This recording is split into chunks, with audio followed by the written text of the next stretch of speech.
Mga ka-Republic, Ginebra is bound for the finals.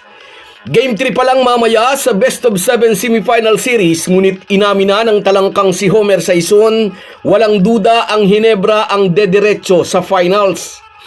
Mapakla ito sa loob ng talangkang kolumnista ng Spin.ph, ngunit maaga niyang inamin ang nagdudumilat na katotohanan. Nangungupo sa Ginebra ang Northport. Sa semifinal stage ay dinaga ang dibdib ng Batang Pierre. Samantala na dalawang sunod din ng talk and text ang rain or shine. Ngunit di tulad sa Ginebra Northport matchup na laging tambakol ang Batang Pierre, dikdikan ang laban ng ROS at TNT. Ngunit malaki ang ipagbabago ng kanilang sagupaan sa pagka-injured ni Jason Castro. Pag-uusapan po natin yan, pero bago ang lahat ay maglalambing po ako sa inyo na isubscribe ninyo itong ating channel at kung di masyadong makakaabala ay i-like at paki-share na rin ninyo. Malaking bagay po yan sa aming mga vlogger. Maraming salamat. Mga ka-Republic, nabas ng husto ang may sungay na kolumnista ng Spin.ph na pambansang ama ng mga talangka nang mag-post siya sa X ng malisyosong post tungkol sa isang PBA coach. Di umano ang kanyang tinanong sa chance ng Northport laban sa Ginebra. Ang sagot daw ng nakausap niya depende sa utos sa taas. Noon pa naman ito talangka. Kung inyong naaalala, some years ago, nag-post ito ng matanda na raw si Justin Brownlee at di na raw nito kayang mapag-champion ng Ginebra. Kaso, nasungkit ng Gin Kings ang kampyonato ng taong iyon. Kaya sandaling nanahimik itong si talangkang kolumnistang ito. Sa lumabas niyang artikel ngayon sa Spin, dito niya sinabing Ginebra is bound for the finals. Masakit ito sa loob niya.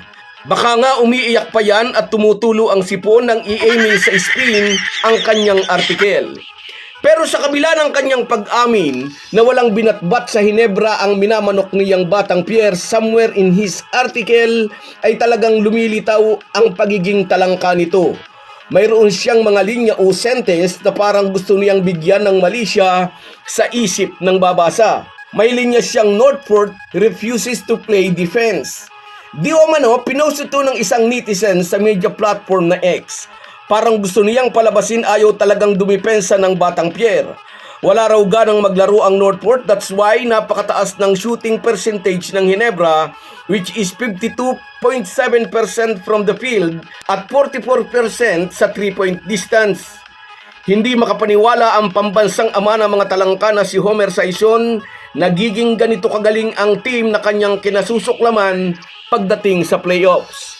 Anyway, game 3 na nga mamaya at kung di magigising ang mga bataan ni Coach Bonitan, siguradong iiyak na naman ang pambansang ama ng mga talangka. Ano sa inyo, natamimi kayo, ano? Samantala, kung laging tambakan ang Ginebra Batang Pierre matchup, di kita naman at balikatan ng laban ng talk and text at rain or shine. Sa game 1, manipis na panalo ang naimarka ng talk and text laban sa mga bataan ni Coach Yang Giao, 88-84. Muling naitakas ng TNT ang panalo sa game 2, 93-91. Kahit nag-fouled out na si Randy Jefferson with more than 5 minutes remaining, tapos ay na-injured pa si Jason Castro with more than 3 minutes in the game, ay naitawid pa rin ng TNT ang laro kahit hindi na sila naka-score until the final buzzer. Sumandal ang tropang Giga sa depensa ng mga locals. Ngunit sa Game 3 mamayang alas 5 ng hapon, malaking pagbabago ang inaasahang mangyayari dahil sa tinamong injury ni Jason Castro. Ngunit sa Game 3 mamayang alas 5 ng hapon, malaking pagbabago ang inaasahang mangyayari dahil sa tinamong injury ni Jason Castro. Major contributor in terms of scoring si Castro, reigning Governor's Cup Finals MVP. At age 38, kay Castro pa rin sumasandal ang tropa ni Coach Reyes kapag balikatan ang laban. Although malungkot si ROS Coach Yang Giao sa sinapit ni The Blur, parang may nabuksan daw bintana para talunin nila ang talk and text mamaya sa Game 3. Malaking kawalan si Castro sa kupunan ng TNT, hindi lang ang pagiging isang major contributor nito sa scoring, higit sa lahat, yung court leadership nito at ang pagpapacilitate nito ng opensa. ang pagkawala ni Doblar ang sasamantalahin ng mga bataan ni CYG. Sinabi ni TNT team manager Jojo Lastimosa out na si Jason Castro sa buong season o baka nga mas tumagal pa. Full thickness patellar tendon tear in his right knee. Ito ang nakadali sa TNT veteran point guard na masa-sideline sa matagal na panahon mula 6 na buwan hanggang 1 taon. Ibig sabihin, hindi lang ang kampanya ng TNT sa conference na ito ang maaapektuhan. Apektado rin pati ang susunod na All-Filipino Cup. Kung sakaling ang TNT ang sasalta sa finals at kung sakali rin ang Ginebra ang makakatapat nila, mauunsyami ang kagustuhan ni RJ Abarrientos na makabawi sa kanyang kuya Jason. Maalalang dinumina ni Jason Castro ang rookie point guard ng Ginebra na magharap sila sa Governors Cup Finals kung saan TNT ang nagbulsa ng titulo at si Castro ang tinanghal na Finals MVP. Abangan natin mamaya kung masasamantala ng Elasto Painters ang pagkawala ni Jason Castro. Kaugnay pa rin ng sagupaang TNT ROS, umaangal si Randy Hollis Jefferson sa di raw patas na pagpito ng mga referee. Ito matapos siyang mag-foul out sa Game 2, mahigit 5 minuto pa ang natitira sa oras.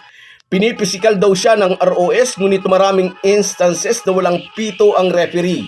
Kailangan din daw niyang maging pisikal pero parang di raw patas ang tawagan. Dagdag na kulay ito sa papainit pang sagupaan ng dalawang kupunan. So guys, yan lang muna. Hanggang sa muli. Kahit gaano po tayo kabisi ay huwag po nating kalimutan ang ating buhay espiritual.